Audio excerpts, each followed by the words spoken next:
ကန်ထဲမှာရှိတဲ့အလူတော်ပေါက်ဖျားပေါ့နော်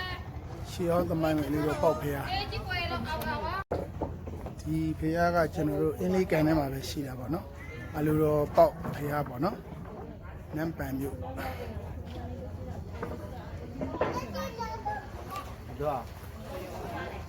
ကျွန်တော်တို့စောစောတုန်းကမိုးလေးရွာတယ်ပေါ့နော်အခုနေသားလာပြီဒါကျွန်တော်တို့ဖျားလာဖို့ရတဲ့အချိန်မှာကံကောင်းတယ်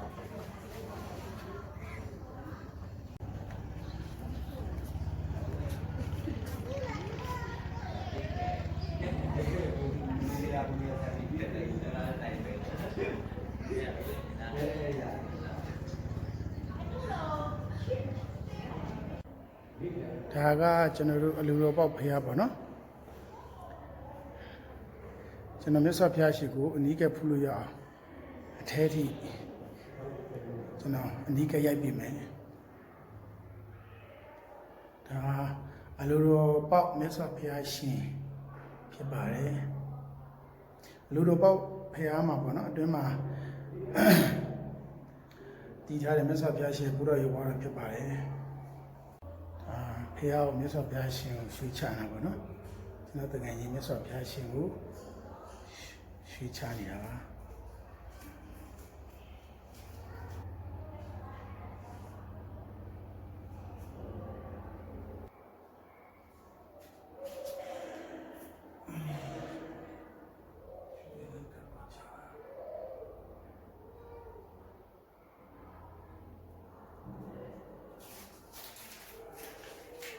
ရှင်သင်္ကန်းကပ်လူရမှာ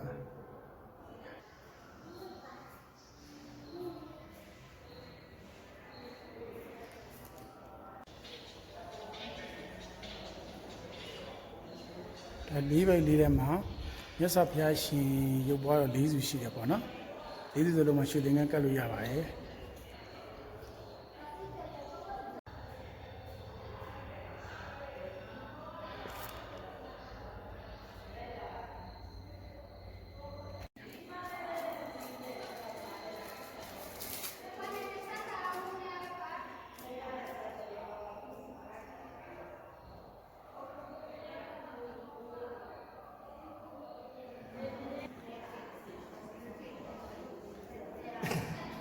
ဒီအလူတော်ကြီးပေါက်ဖျားမှာ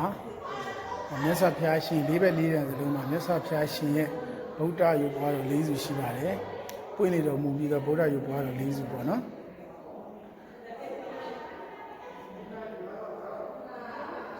ကျွန်တော်အခုကိုယ်တိုင်လာရောက်ဖူးရတယ်လို့ဒီဗီဒီယိုလေးကိုကျွန်တော်ရိုက်ကူးမှတ်တမ်းတင်ပေးတဲ့ဗီဒီယိုလေးကိုလည်းကြည့်ပြီးတော့မြတ်စွာဘုရားရှင်ကိုဖူးမြော်ကြည့်နိုင်ကြပါစေ။ဒီပေါ်မှာအင်္ဂလိပ်ကိုစောက်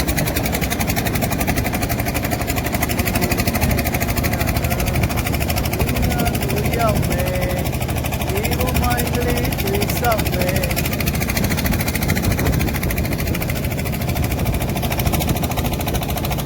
ဒီပေါ်မှာအင်္ဂလိပ်စောက်တာ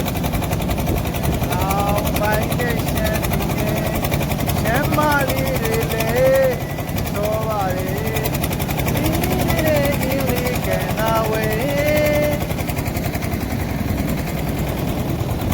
အင်းလေးကန်က